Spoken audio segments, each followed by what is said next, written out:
नमस्कार दोस्तों, मेरा नाम है ऋषभ शुक्ला और आप देख रहे हैं ऑल अबाउट सोशियोलॉजी। हम आज के नए 20 सवालों को लेकर के आए हैं। जैसा कि इस सीरीज़ का जो उद्देश्य है कि हर दिन एक समय पर जब हम 20 सवाल या फिर कुछ सवालों को लगाएंगे तो इससे हमारे सवाल तो साथ साथ तैयार होंगे ही, हमारा समाजशास्त्रीय समझ तो विकसित होगी ही, साथ ही साथ हम नियमित रूप से कुछ पढ़ना और कुछ सीखना भी शुरू करेंगे। तो आइए बिना किसी देरी के शुरू करते हैं आज के 20 सवालों को, जिससे कि हम ये जान पाएंगे कि हमें समाजशास्त्र में कितना ज्ञान है या फिर हम समाजशास्त्र के अपने उस ज्ञान को किस तरीके से देखते हैं। पहला सवाल है, who has coined the concept of functional alternatives in structural functional analysis of society. यानी कि समाजशास्त्र के अध्ययन में किसने फंक्शनल अल्टरनेटिव शब्द का प्रयोग किया, यानी प्रकार्यात्मक विकल्प शब्द का प्रयोग किया। ठीक है, तो प्रकार्यात्मक विकल्प शब्द जो है ये किसने इस्तेमाल किया, इसके लिए आपको थोड़ी सी बात पता होनी चाहिए, तभी आप इस सवाल का जवाब दे पाएंगे। हालांकि कमेंट सेक्शन में आप इसके या लाइव चैट में आप इसके आंसर्स बताइए। जी हाँ, इसका जो सही जवाब है वो रॉबर्ट किंग मर्टन है, यानी आर के मर्टन है। हुआ क्या, कहानी क्या है इस सवाल के पीछे की, कि पार्सन्स का मानना था कि समाज में हर एक तत्व प्रकार्यात्मक होता है, हर एक तत्व फंक्शनल होता है, और इसीलिए टालकट पार्सन्स ने एक थियरी दी जिसका नाम था फंक्शनल यूनिवर्सल। टालकट पार्सन्स ने जो सिद्धांत दिया उसका नाम था फंक्शनल यूनिवर्सल। ठीक है, लेकिन चूंकि रॉबर्ट किंग मर्टन या आर के मर्टन टालकट पार्सन्स की क्रिटिक करते हैं और इनका मानना था कि समाज में सारे तत्व तो प्रकारात्मक नहीं हो सकते, क्योंकि हर तत्व का कोई ना कोई वैकल्पिक व्यवस्था होती है, हर तत्व का कोई ना कोई विकल्प होता है। इसीलिए फंक्शनल अल्टरनेटिव्स की थियरी, इन्होंने कहा फंक्शनल यूनिवर्सल जैसी चीज़ नहीं है बल्कि फंक्शनल अल्टरनेटिव यहाँ पर बात सही हो जाती है। तो इस सवाल का जो सही जवाब है वो आर के मार्टन हो जाएगा। आगे देखते हैं question number 82। From among the following, who is said to be the principal exponent of structuralism? संरचनावाद का सबसे प्रमुख विचारक कौन माना जाता है? आपको इस सवाल का आंसर तो पता ही होगा। जी हाँ, बिल्कुल सही सवाल और बिल्कुल सही जवाब। इसका सही जवाब लेवी स्ट्रॉस है, क्योंकि लेवी स्ट्रॉस को संरचनावाद का जनक कहते हैं। साथ ही साथ जो संरचनावाद इन्होंने एंथ्रोपोलॉजी में शुरू किया, जो संरचनावाद इन्होंने मिथ के सहारे शुरू किया, जो संरचनावाद इन्होंने किनशिप सिस्टम में समझाने की कोशिश करी, स्ट्रक्चरिज्म मॉडल की बात करते हैं, जिस तरीके से कल्चर को इन्होंने समझाने की कोशिश करी, वो लेवी स्ट्रॉस ने सारी ही बातें बहुत ही बेहतर तरीके से समझाई हैं। तो इस प्रश्न में जैसा कि पूछा गया है कि प्रिंसिपल एक्सपोनेंट ऑफ स्ट्रक्चरलिज्म कौन है, तो इसका सही आंसर क्लॉड लेवी स्ट्रॉस हो जाएगा। आगे देखते हैं अगला सवाल, question number 83। Who has used participant observation method in his study of tribes which overturned the evolutionary approach? बहुत ही आसान और बहुत ही ट्रिकी क्वेश्चन है। लिखा है किसने अपने अध्ययन में सहभागी अवलोकन का प्रयोग किया था। ठीक है, साथ ही साथ केवल ये ही नहीं पूछा है कि किसने सहभागी अवलोकन का प्रयोग किया था, बल्कि ये भी पूछा गया है कि जनजातियों के अध्ययन में किसने उसका प्रयोग किया था। ठीक है, तो और इवोल्यूशनरी अप्रोच, ये देखिए उद्विकासीय पद्धति के सहारे जिस तरीके, तो इसका जो सही आंसर हो जाएगा वो मेलिनोस्की हो जाएगा। हमने अभी कुछ दिन पहले जो क्वेश्चन सॉल्व कर रहे थे उसमें भी हम लोगों ने इस बारे में चर्चा करी थी कि मेलिनोस्की इसका सही जवाब हो जाएगा। तो the right answer will be Malinowski, क्योंकि मेलिनोस्की ने सहभागी अवलोकन किया बहुत लंबे समय तक। आपको ये बताना है कि इन्होंने ये सहभागी अवलोकन कहाँ किया था, किस जनजाति पे किया था, या फिर किस द्वीप समूह पर किया था, किस जनजाति के साथ रह करके। ठीक है, चलिए आगे देखते हैं क्वेश्चन नंबर 84 की तरफ। क्वेश्चन नंबर 84 है, from among the following who are said to have used historical method in the study of society but in two different ways. पूछा गया है निम्नलिखित में से कौन दो लोग ऐसे हैं जिन्होंने ऐतिहासिक विधि का प्रयोग तो किया है किंतु अलग अलग तरीके से अलग अलग तरीके से हिस्टोरिकल विधि का प्रयोग किया हुआ है। ठीक है, आइए देखते हैं। तो इसका जो सही जवाब है, आपको पता है कि भाई एक तो कार्ल मार्क्स हैं, जिन्होंने हिस्टोरिकल मटेरियलिज्म की बात करी, जिन्होंने ऐतिहासिक भौतिकवाद की बात करी है। ठीक है, ये तो बात समझ में आती है। और दूसरी तरफ मैक्स वेबर हैं, जिन्होंने कि हिस्टोरिकल कंपैरेटिव मेथड यूज़ किया, ऐतिहासिक तुलनात्मक विधि यूज़ करी और 6 धर्मों की स्टडी करी। ठीक है, और बताया कि भारत देश में पूंजीवाद क्यों नहीं आया और वेस्टर्न कंट्रीज़ में पूंजीवाद के जन्मने के क्या कारण थे। तो इसका जो सही आंसर हो जाएगा 4 और 1 हो जाएगा। ठीक है, वेबर और कार्ल मार्क्स दोनों ने ही हिस्टोरिकल मेथड का यूज़ किया, थोड़ा थोड़ा अलग अलग अर्थों में। आगे देखते हैं, लिखा हुआ है क्वेश्चन नंबर 85 में, which of the following statement is true about statistical test.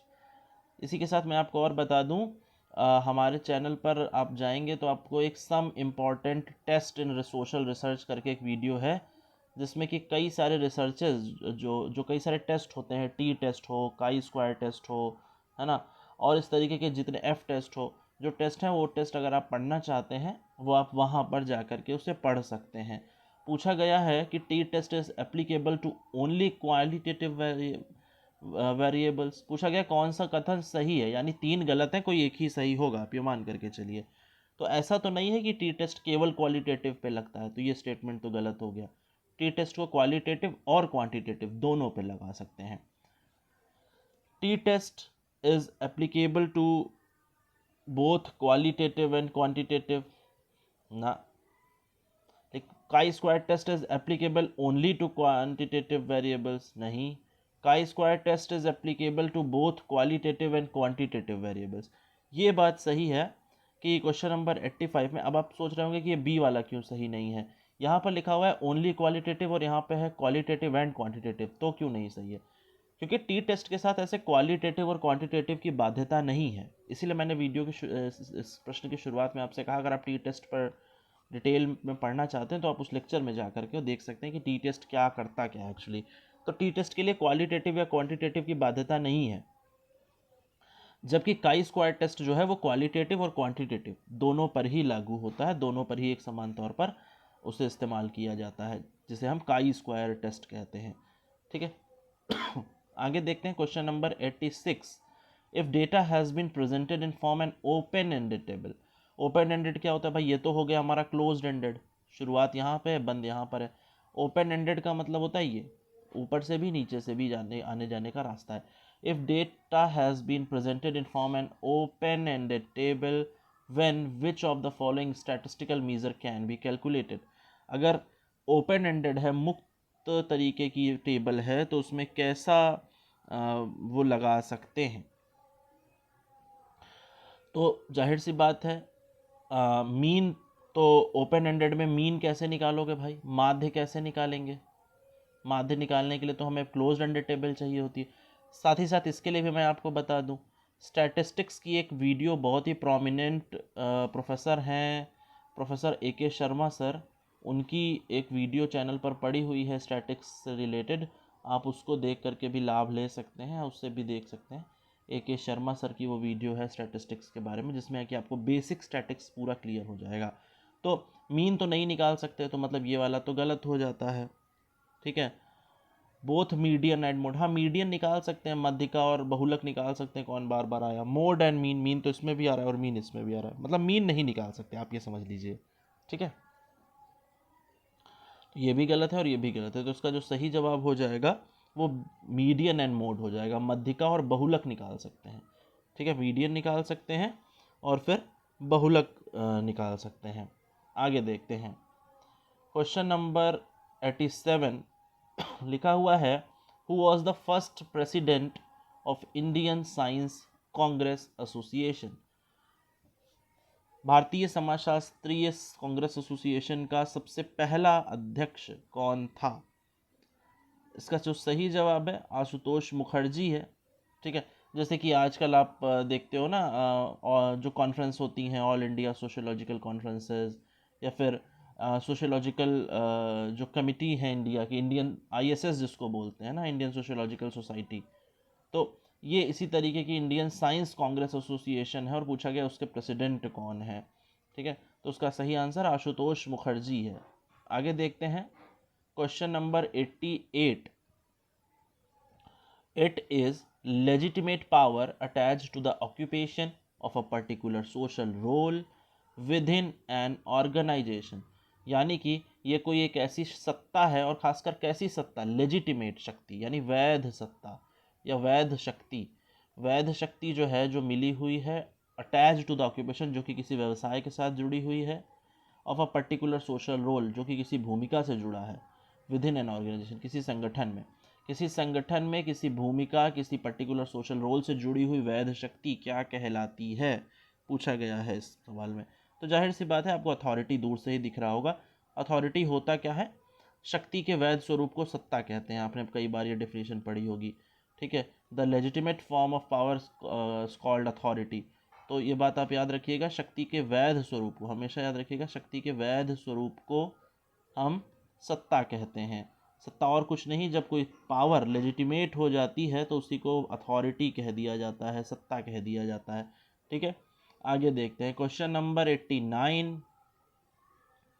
Assertion reason दिया हुआ है, लिखा है measurement procedures must be both reliable and valid. यानी जो मापन के तरीके हैं उन्हें रिलायबल भी होना चाहिए और उन्हें वैलिड भी होना चाहिए। क्या ये बात सही है? हाँ ठीक है, बिल्कुल सही है। Good measures are those that are reliable and are unlikely to be unstable. क्योंकि अच्छे मानक वही होते हैं जो कि विश्वसनीय हों, ना कि अस्थिर। तो हाँ, ये भी क्योंकि लगा कि ये भी स्टेटमेंट ठीक ही बन रहा है। तो इसलिए जो इसका सही जवाब हो जाएगा वो बी हो जाएगा, कि बातें दोनों ठीक हैं और आर जो है ये पहले वाले का सही एक्सप्लेन कर रहा है। क्योंकि जैसा पहले वाले में कहा गया है ना कि measurement procedures must be both reliable and valid, होना चाहिए, बिल्कुल होना चाहिए। और क्यों होना चाहिए? क्योंकि जो अच्छे मापन हैं वो रिलायबल होते हैं, ना कि अस्थिर होते हैं, ठीक है। तो इसलिए इसका जो सही जवाब हो जाएगा वो बी हो जाएगा। क्वेश्चन नंबर 10 देखते हैं आज का। In which year of the following the bonded labour system abolition act passed. यानी बंधुआ मजदूरी जिसे कि आप कहते हैं। बंधुआ मजदूरी क्या होती है? जिसमें कि कई पीढ़ियां गुलामी करती हैं, या फिर एक पीढ़ी के साथ अगली पीढ़ी भी वही काम करने के लिए बाध्य हो जाती है।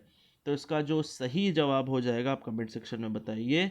इसका जो सही जवाब हो जाएगा वो 1976 हो जाएगा। 1976 में बंधुआ मजदूरी अधिनियम जो उसका था वो ख़त्म कर किया गया था, ठीक है।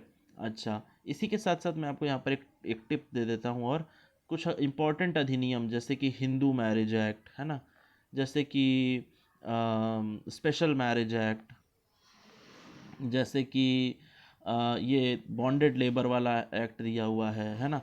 इस तरीके के कुछ दहेज निरोधक अधिनियम, घरेलू हिंसा अधिनियम, कुछ बेसिक अधिनियम या फिर कानून आप याद कर लीजिए जो कि आपके काम आएंगे। एक लिस्ट बना करके ऐसे रख लीजिए, और जैसे भाई ऐसे आपने लिस्ट एक बना ली, दहेज निरोधक अधिनियम, घरेलू हिंसा अधिनियम, विशेष विवाह अधिनियम, सती निरोधक अधिनियम, है ना। इसी तरीके के कई सारे अधिनियम एक कॉपी पर लिख करके उसे याद कर डालिए। इससे क्या होगा? इससे आपका रिवीजन भी होगा और आपके कई सारे स्टेटमेंट, कई सारे जो की चीज़ें हैं वो तैयार हो जाएंगी। Concentric zone pattern of city growth was propounded bye. Concentric zone pattern क्या होता है? कंसेंट्रिक जोन पैटर्न यानी किसने दिया, पहले तो यही बताना है। तो जाहिर सी बात है, कंसेंट्रिक जोन का मतलब होता है संकेंद्रण सिद्धांत। आप सभी ने पढ़ा हुआ है, हम लोगों ने इसे अपनी क्लासेस में कई बार डिस्कस किया हुआ है संकेंद्रण सिद्धांत को, कि संकेंद्रण सिद्धांत क्या है। संकेंद्रण सिद्धांत दिया था अर्नेस्ट बर्गेस ने, जिसमें कि उन्होंने बताया था कि नगरों का विकास आउटर रिंग्स के आधार पर होता है, जैसे कि आप यहाँ पर देख रहे हैं। सब जिसमें कि इन्होंने किसी भी शहर को 5 छल्लों में बांटा था और कहा था कि इन्हीं 5 छल्लों के आधार पर शहरों का विकास होता है, जिसमें कि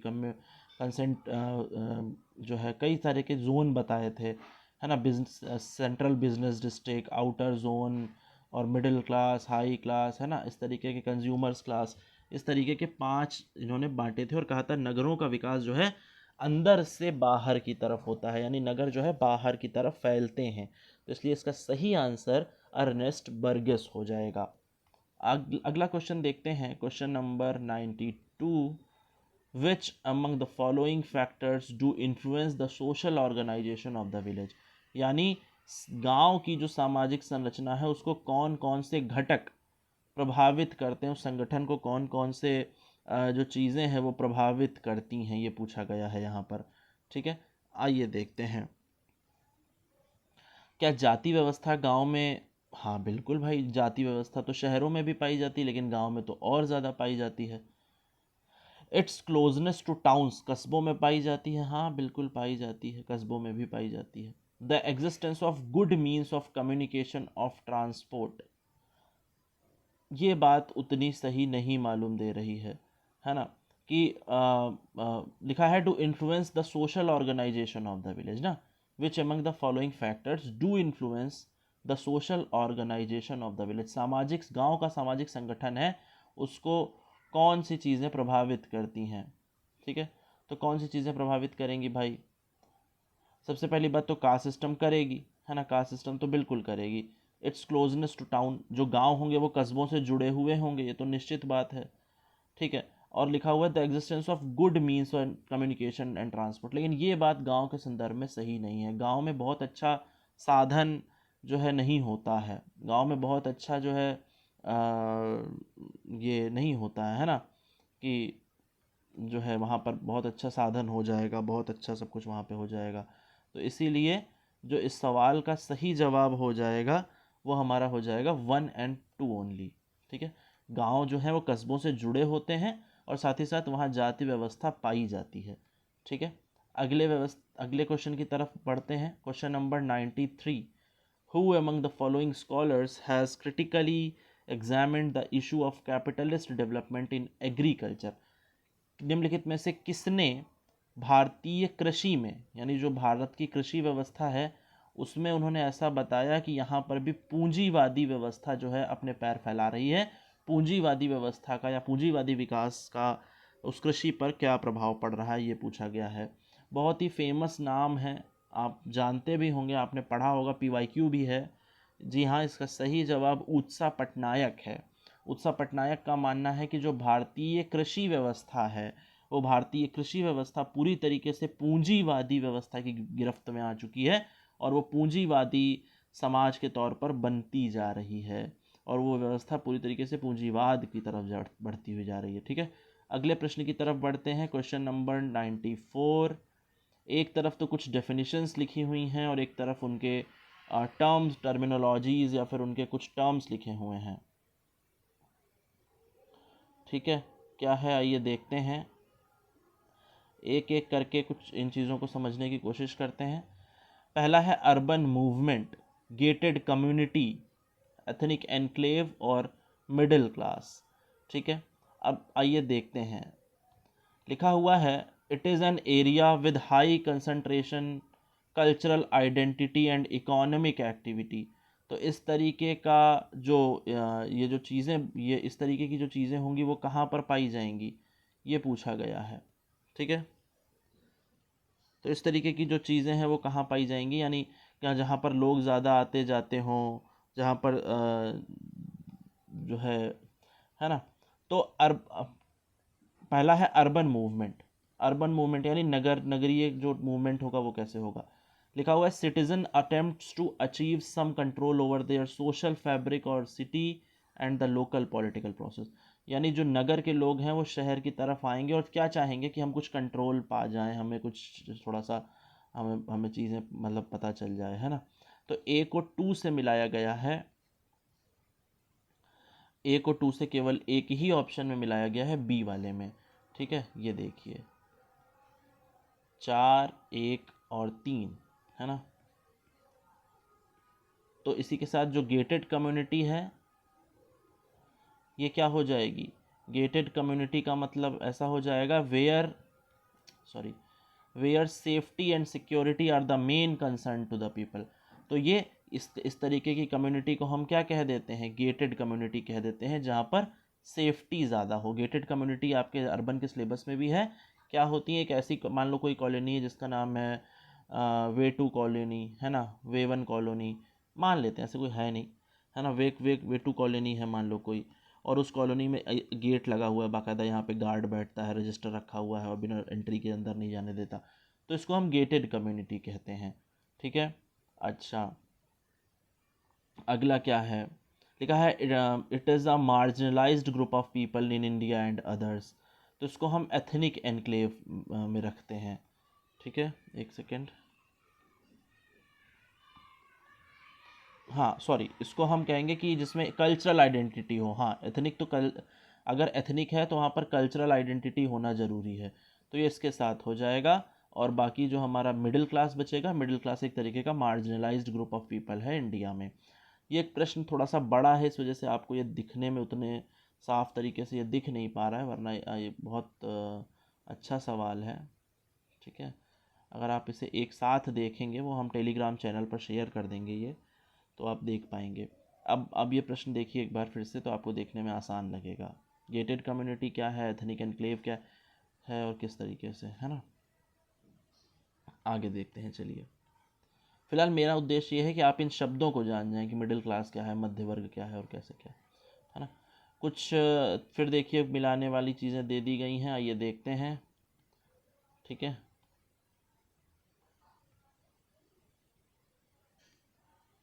लिखा हुआ है रेस, प्रजाति। प्रजाति क्या है? प्रजाति आप जानते हैं क्या होती है? जो किसी की बायोलॉजिकल जो फिजिकल कैरेक्टरिस्टिक्स होती है उसी को कहते हैं। तो ए को 3 से मिला दीजिए, लिखा हुआ है are groups identified by visible physical characteristics, है ना। तो रेस तो हो गया हमारा ये वाला। और बताइए, माइनॉरिटीज़ पूछी गई है, माइनॉरिटीज़ क्या होती हैं? माइनॉरिटीज़ यानी अल्पसंख्यक, है ना। अल्पसंख्यक का कौन है? जो कि as a way of emphasising numerical differentials, है ना। एक second,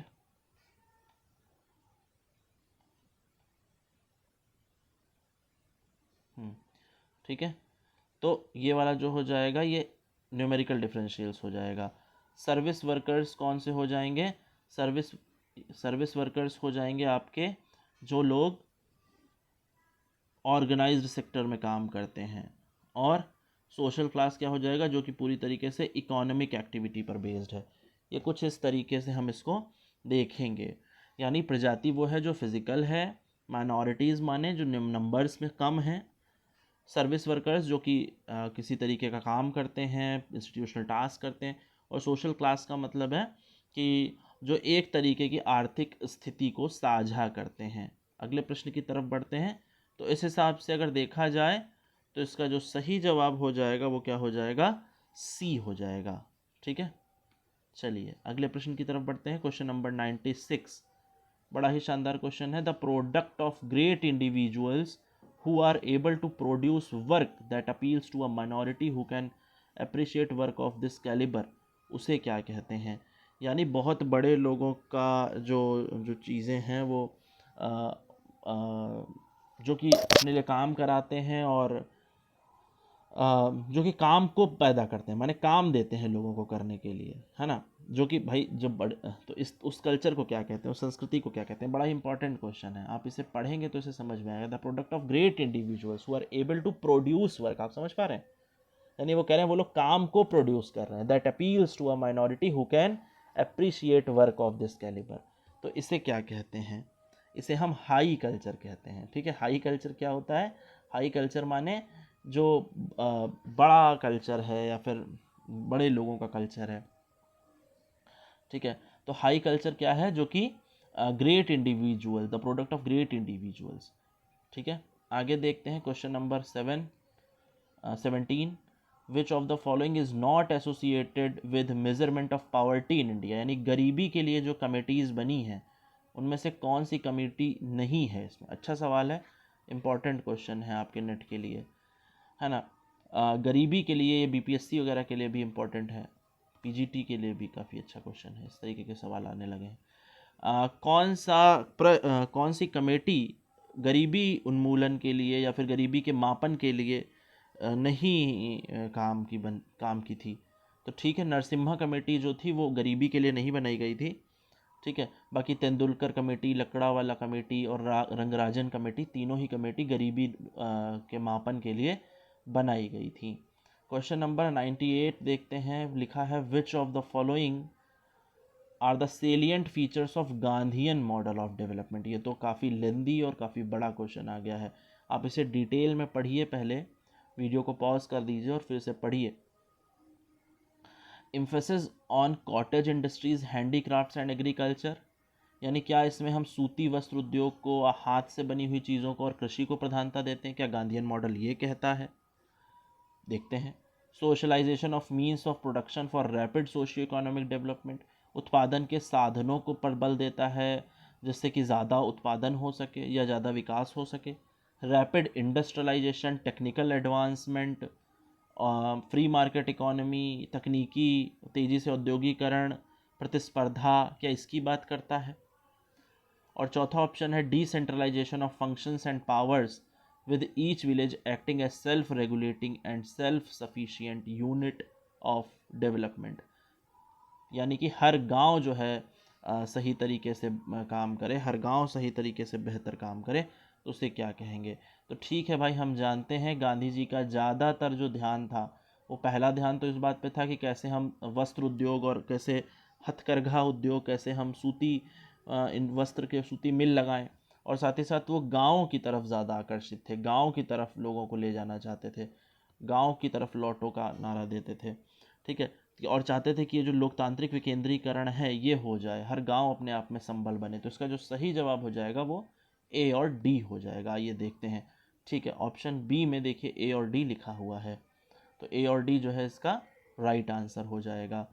question number 99, who among the following created a typology of gift giving relations in different society, यानी किसने ऐसे गिफ्ट गिविंग रिलेशंस की बात करी जो कि व्यवहार देना, जैसे आप कहते हैं, है ना, गिफ्ट देना, उपहार देना, किसने उस तरीके के रिलेशंस की बात करी? कुल मिला के पूछा जा रहा है कि अलग अलग समाजों में गिफ्ट गिविंग रिलेशन की टाइपोलॉजी किसने बनाई? तो इसका सही आंसर मार्शल साइलेंस है। ठीक है, क्योंकि आपको लग रहा होगा मार्शल मॉस है, गिफ्ट थियरी दी है जिन्होंने, वो बात ठीक है, लेकिन अलग अलग समाजों का अध्ययन करके साइलेंस ने भी ये टाइपोलॉजी बताई, अलग अलग समाजों में किस तरीके से वो चीज़ें देखने को मिलती हैं। बाकी मैलिनोस्की का तो कुल एक्सचेंज आपको पता ही है। ठीक है, आगे देखते हैं। आज का अंतिम सवाल, लास्ट क्वेश्चन आज का। एक तरफ मूवमेंट्स दिए हुए हैं और एक तरफ उनके लीडर्स दिए हुए हैं, आपको बताना है कि सही आंसर कौन सा है। जल्दी से कमेंट सेक्शन में इसके आंसर बताइए। पहला है बिश्नोई मूवमेंट, इन दोनों बड़ा चर्चा में भी था, चिपको मूवमेंट, अपिको मूवमेंट और नर्मदा बचाओ आंदोलन। चारों ही बहुत सरल हैं। आपको तो इवन ये भी पता करना चाहिए कि ये कहाँ हुए और किस ईयर में हुए और इनका मुद्दा क्या था। ये तीन बातें आपको हर आंदोलन से संबंधित जाननी चाहिए कि वो आंदोलन कहाँ हुआ, यानी प्लेस ऑफ द मूवमेंट, पहली बात। दूसरी बात, लीडर ऑफ द मूवमेंट, तो आपको पता ही हो जाएगा। और तीसरा, ईयर, कब हुआ। और चौथा, वाई, यानी क्यों हुआ, यानी what was the reason behind the movement. ठीक है, तो ये चार बातें अगर आपने पता कर ली तो आपको सारे मूवमेंट पता चल जाएंगे।